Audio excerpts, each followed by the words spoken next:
Good evening. Welcome to WSBI, your resource for success podcast program, where you get to meet inspiring women-owned businesses from across the country. And now, for your host, Kimberly McLemore.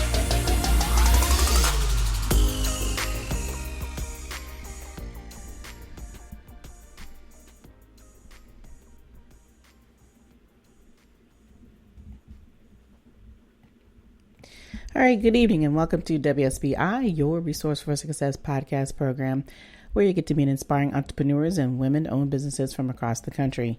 I am your host, Kimberly McLemore, CEO and founder of the Women's Small Business Initiative, LLC, and award-winning author. And welcome to another night of sharing. With us, we have special guest serial entrepreneur, Chad Price. While working as a gas controller in corporate America for TransCanada in Houston, he discovered that corporate America wasn't sustainable for him long term, and he wanted to start his own business. Seeing the inner workings of a large corporation gave him the impetus to start his own e-commerce focused business. Along with two partners, they narrowed down their product list and settled on kettlebells. At the time, it wasn't a known space, but was a growing market.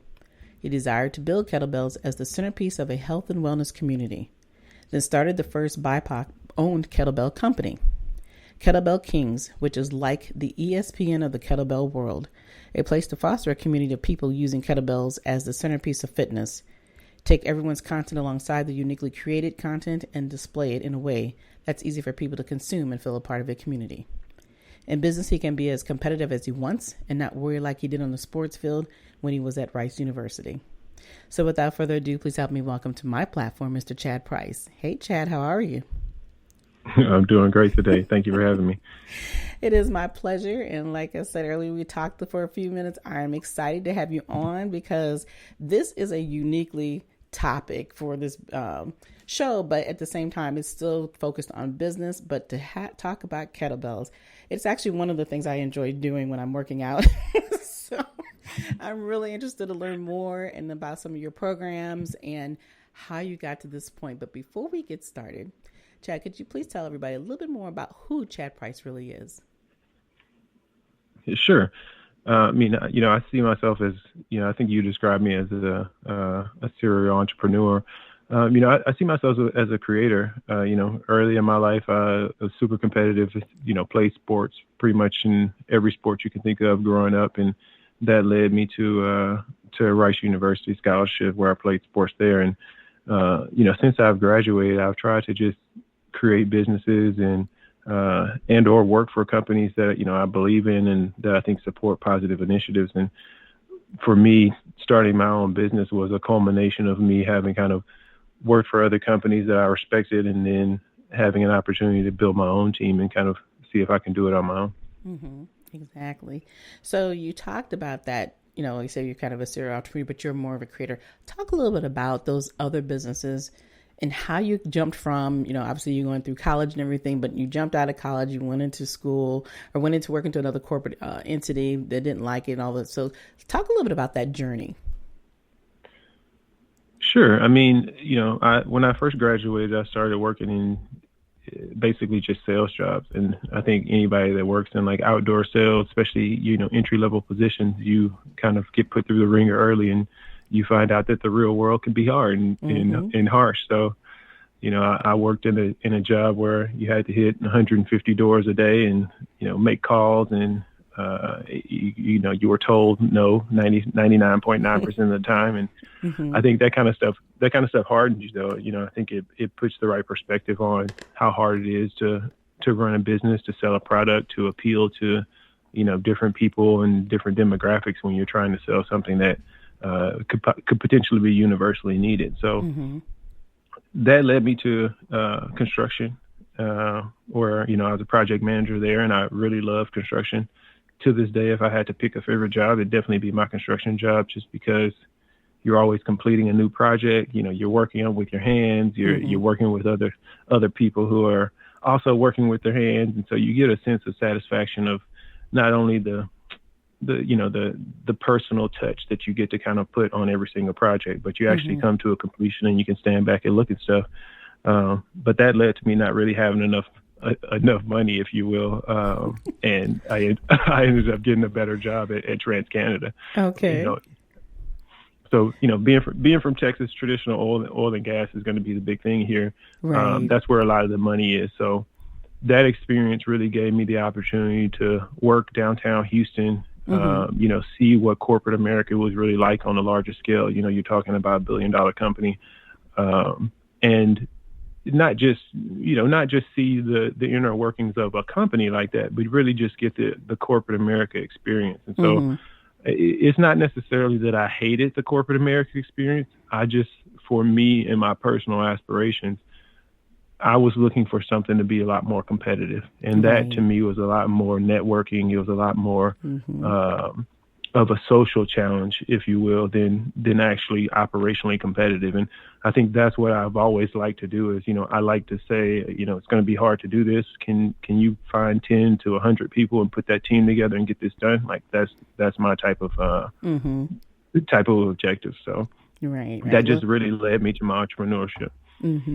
Yeah. And I like your story. I like how you talk about the fact that coming out of college, and I think we all go through this process that, hey, I'm grown now. I get to go out here and do my own thing.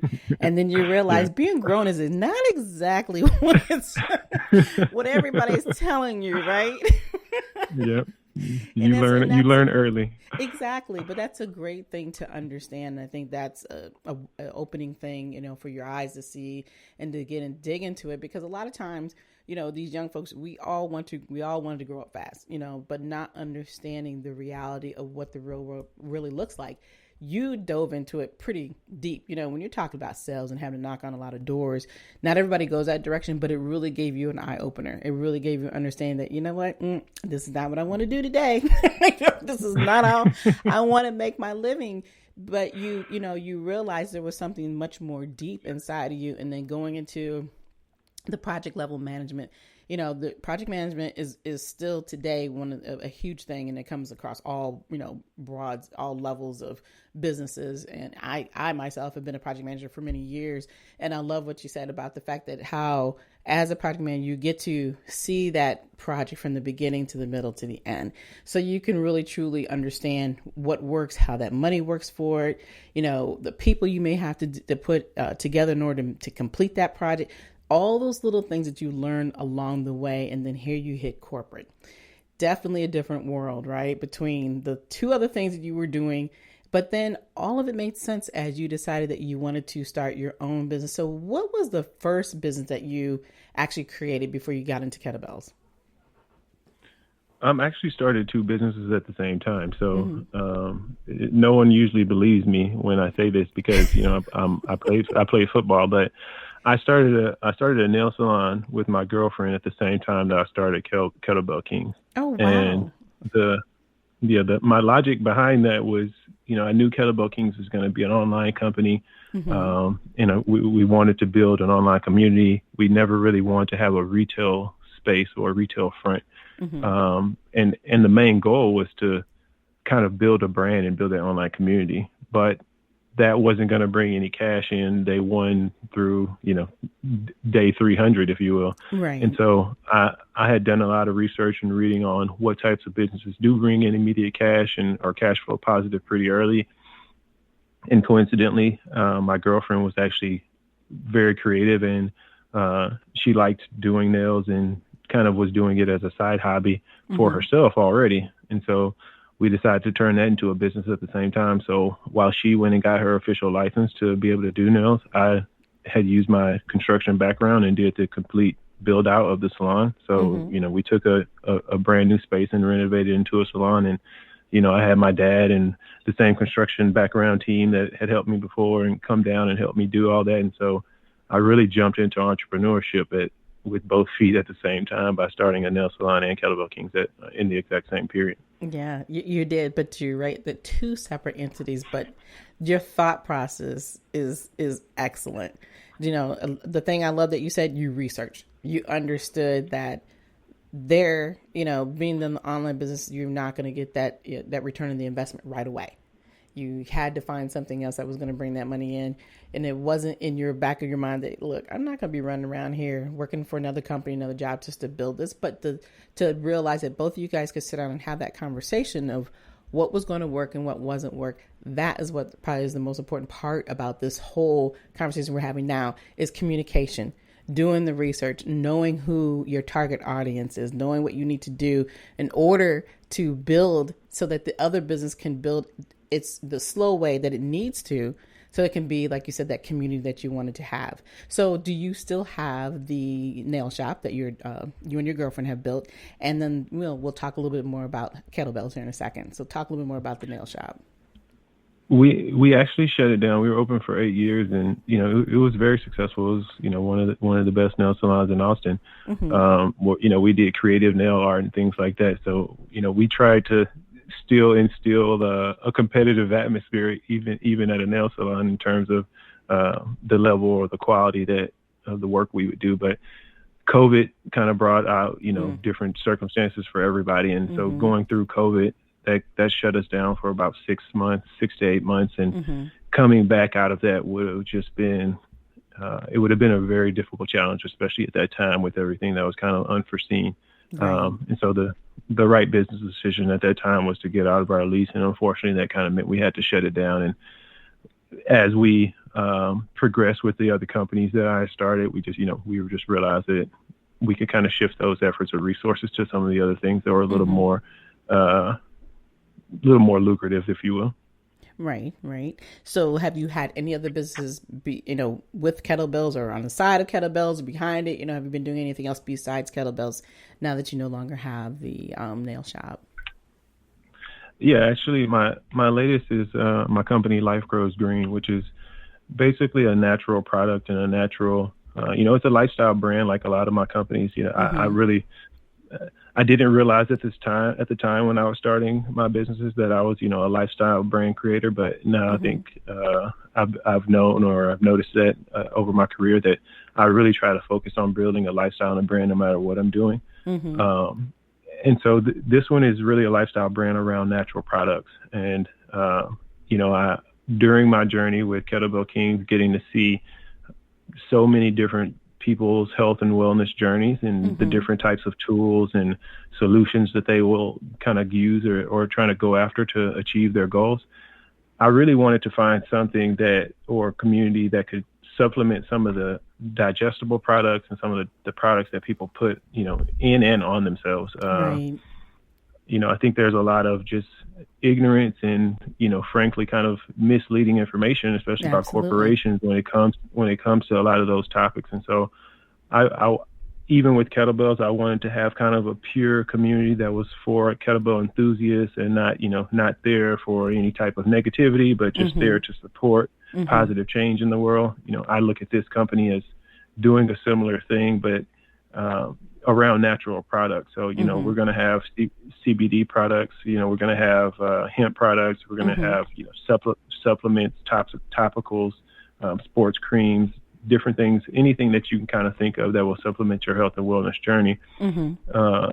In today's time, I think it's more important that you trust the company, that you can trust the community and kind of trust that the overall goal or the concept that everyone's there for is kept consistent. And that's what I try to build inside the communities, is a consistent, positive concept of information, not really a judgment, a place that tells you, hey, you shouldn't take your medicine that the doctor told you to take, but a place where you can learn and gather more information and trust that we're also doing that research for you and providing that information in a, morally responsible way as well.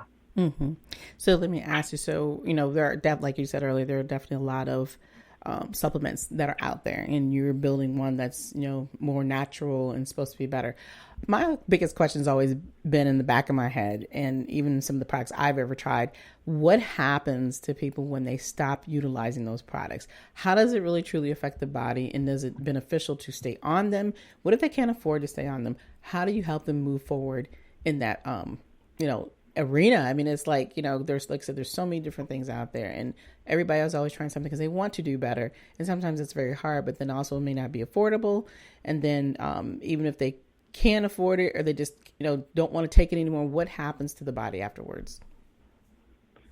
Well, I mean, I think that's one of the issues that you have with a lot of people is, when you're taking natural supplements, I don't mean like creatine and, some of these like pre-workouts and things like that. I mean things that are just purely natural as possible. So when you talk about like, let's say plant protein powder, plant protein powder will not be, as much protein per gram as animal-based protein powder. Right. But it still can provide you protein, and it still has other nutritional benefits to it. The more natural you go, the less side effects you have from everything. So right. I think one of the things we don't realize is how many of the side effects we're actually suffering from when we're taking things is.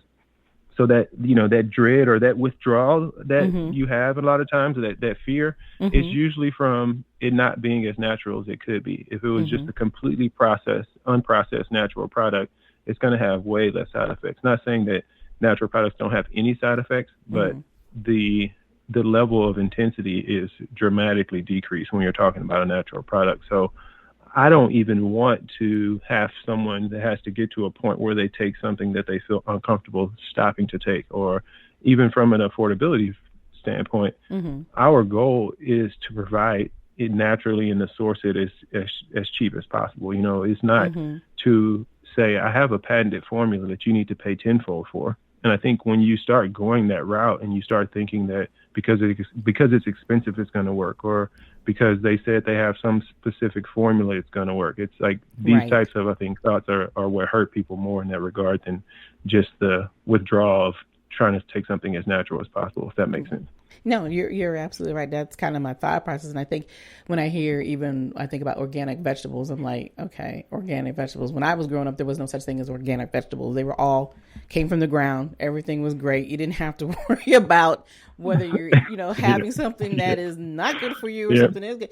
And it just drives me nuts, to think that I've got to go to the grocery store and spend double for something that's organic because you've got the other side where you got all these extra pesticides or whatever they're putting on our vegetables that we don't know what we're putting in our mouths anymore. So so when you start to hear the word natural and the word organic, it really does scare people because they all first think about the money. Even if they know it's better for them and it's healthy for them, it really does truly sometimes get down to affordability. So I'm glad that you said, hey, this is not what we don't want to be that company. We don't want to make people feel like that, hey, this is the most expensive thing and you got to have this. And if you're not putting this in your body, something's going to happen. And that's usually what happens to people. We all know that it takes one person to say, this is the best product, out here and you need to have it now. But it usually has some type of cost to it. And then people start taking it, but then it gets to the point where it's like, hey, can I afford to continue to do this? So there's other ways that people need to learn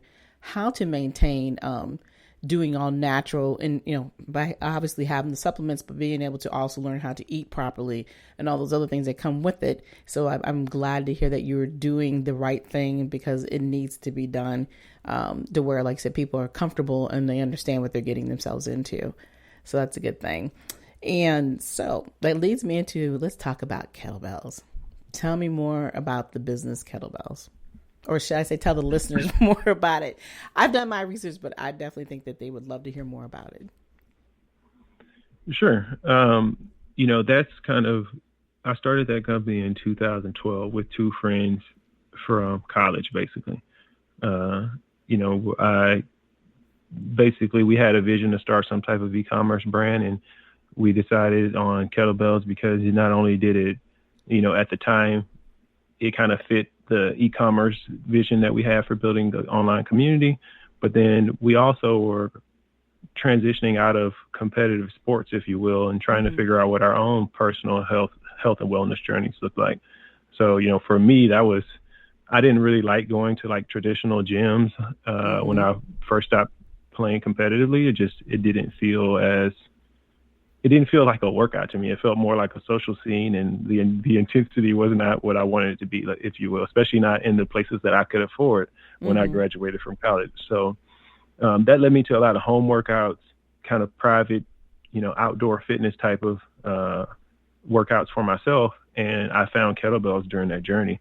And pretty quickly, I realized that there's a lot of benefit to me lifting this that I even missed out on during my competitive career. So, wow. I noticed some of the functionality of my just movements improved because I was using it in more dynamic motions versus some of the static things that I was used to before. I think it translates to athletics and to functional fitness as well. But I don't think that you have to necessarily box yourself in. I think you can supplement this in or use it as a main tool as you see fit, basically. Right. But it amazes me that a lot of people don't know anything about kettlebells. So can you kind of give a better description of what a kettlebell looks like, and what is its real purpose for the body? Because I definitely use it, and I know it's a huge difference versus, lifting the dumbbell, or and using it in that format. So it is definitely something that's unique, but there are many people who do not understand what a kettlebell truly is and how beneficial it can be for your body. Can you dive in just a little deeper for me? Sure, no problem. A lot of people like to, there's arguments about who invented the first kettlebell. So, you'll have people say that the kettlebell is a Russian tool. Have people in India say that it's from India. But essentially, the first kettlebell was a hole drilled into a rock that someone picked up to be heavy. And these types of tools were used for multiple purposes around multiple cultures for thousands of years. As we have, fostered fitness and tried to turn them into more as a official fitness tool, they are mainly used, and I should say they were mainly used in Russia and India and other places like that. Okay. But in 2012, the popularity grew quite a bit. And so if you're visualizing it, it's basically a cannonball with a horseshoe on top. So it allows you to have quite a bit of weight at the bottom, and then the handle is also weighted as well. And you're talking about, a good kettlebell is going to be a single casted one piece of equipment. But the main benefits of it is going to be because it's not completely symmetrical on both sides of your hand like a dumbbell or a barbell would, or both sides of your body. The movements of it are going to require you to use those stabilizing muscles quite a bit more than you ever would with a dumbbell. And not only that, we don't really realize how much we use momentum and things like that in our traditional movements, the way we move around the earth and the way we just navigate our surroundings. So the way a kettlebell is, the way I like to explain it to somebody is you never picked up a grocery bag that felt like a dumbbell. But there's plenty of grocery bags that you can pick up that feels like, oh, that's like a light kettlebell. Right. And it's because all the weight sinks to the bottom, and it's really a more true feeling of what it would feel like to carry something heavy in a sack or something that we would naturally carry. So the benefits that you get from that is when you're actually lifting with heavier weight and doing those movements, and it's kind of the weight is spread out ergonomically in that same pattern as you would naturally see in your natural environment, you're going to see the benefits quite a bit more. So I use grocery bags because that's probably the biggest example or the biggest thing that people notice when they start lifting kettlebells. They're like, hey, I can bring all the groceries in with no problem. And it used to be an issue. Or right. I can carry 2 or 3 gallons of water now with one hand, and it used to be an issue. And it's those types of things that's a natural way that we would typically function if we weren't, so privileged to live in a modern society with the comforts that we have. But if we had to swing through trees and carry our food and carry our resources long ways back to where we came from, everything would kind of be shaped in that way, where we'd be carrying it by some handle that would not quite be perfectly symmetrical, and that would be bottom heavy. And I think that's the main benefit you get from the kettlebells, having that ability to represent reality almost with a tool that is increasing weight. Yeah, I agree with you. And you're right. Kettlebells is definitely, it has its uniqueness. And when you look at one, you think, oh, this is no big deal.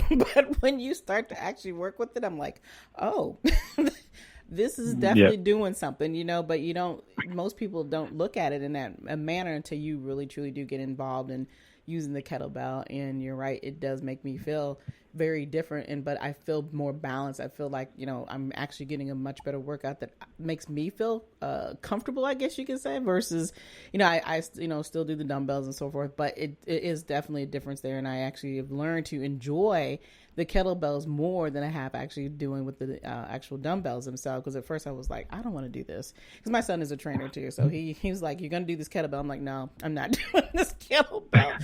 And it took me a while to understand it. But, when you're talking about it, it makes more sense, because once you start to truly understand what their purpose is and then you're actually doing them, it all comes together. So talk about some of your programs that you have on e-commerce, or how people can, purchase these kettlebells, and what kind do you have for people to purchase on your site? Sure. Basically I was saying earlier, and I didn't get to finish that part, and that's my fault, but I was saying that we started in 2012, and in 2021, we actually sold the company. And so right now I'm in the middle of a 3-year acquisition. So the company was sold in 2021, and we're about a year and a half into that deal. But the main way you can find it is basically through our online community. I think that's one of the areas that, I see myself as an expert in, and I try to build with every company that I'm associated with, is building a community of people who might have different values and different upbringings and, different philosophies on life, if you will, bringing all those people together for a common reason or a common theme. I really have kind of a personal passion for doing that. And so if you're looking online, you'll see the Kettlebell Kings YouTube community, you'll see the Kettlebell Kings social communities on, TikTok and Instagram, Facebook. All of those communities are going to be not just monitored and led by someone who has the vision for the company, but then it's also going to be the thought leaders in that space that we have worked with that want to be a part of that community. So we have always actively reached out to the thought leaders in the space. You quoted the term like the ESPN of the kettlebell world, where we want to have anyone that is competing at a high level, or anyone putting out any content or information at a high level. We want to have that person have access to the largest audience as well. So we try to bridge those gaps and make those connections for the best of the community as a whole. At the end of the day, we look at the product and selling the product as an option for someone after they've joined the community, and rather than go after the hard sell kind of up front. I think the community is the way I like to kind of build my business models.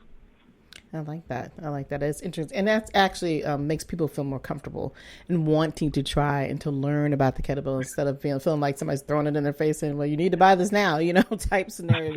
You took it away, the sales card mentality, you know what I mean? So, yeah, for sure. Yes, yeah. So that's really good. So it's great to hear that you are in the process of selling it and it's being sold. So that is a excellent thing. Congratulations to you on that. So what are you going to be doing new since you're moving forward?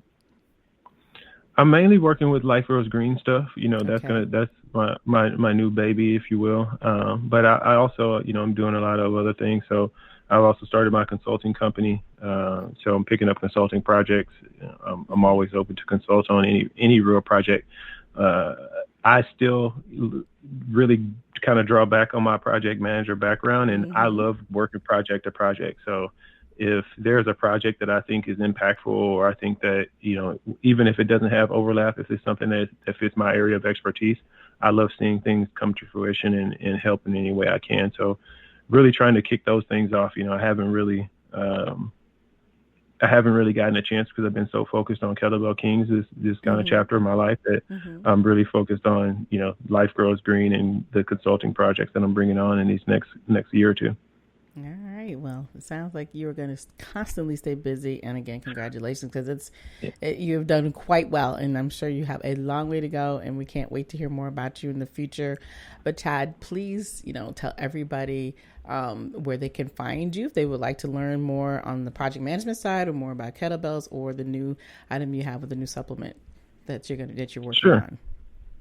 Sure. If you're looking to contact me, you can always find me on all social channels. I'm Chad Price, LinkedIn, Facebook, Instagram, Real Chad Price.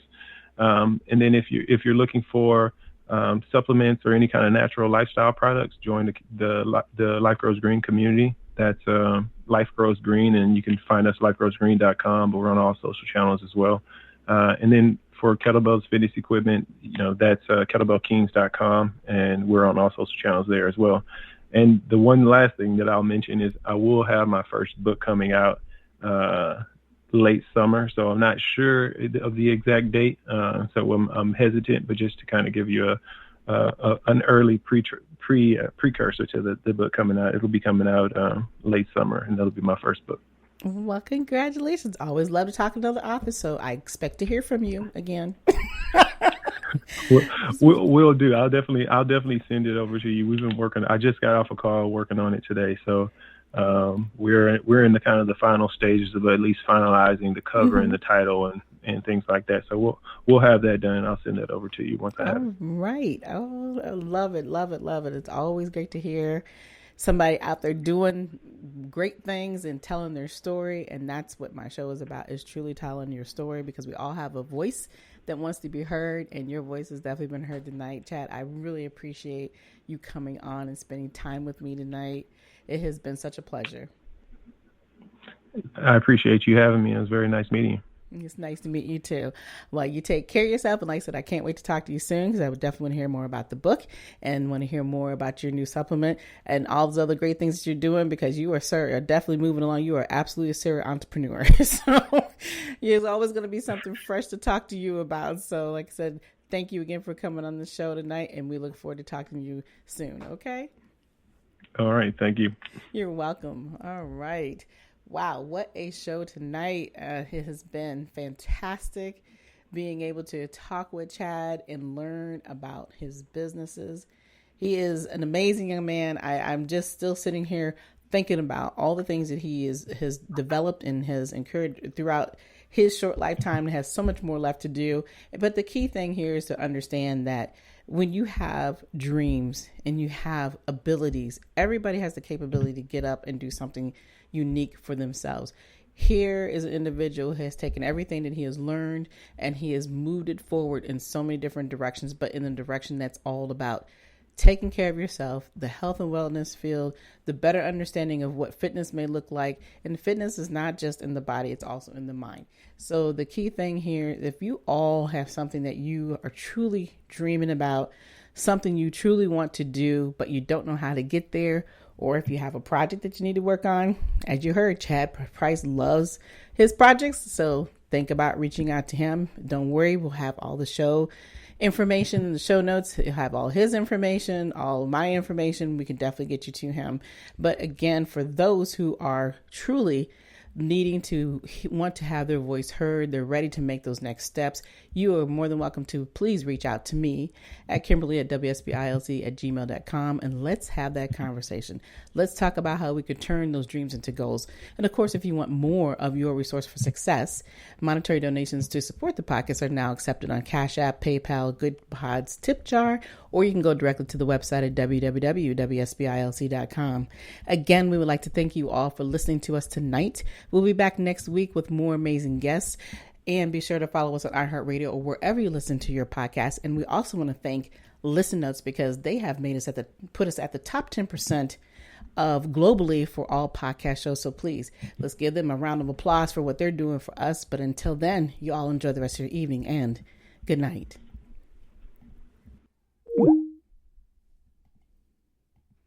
Good night, everyone. We will be back next Thursday evening at 7 p.m.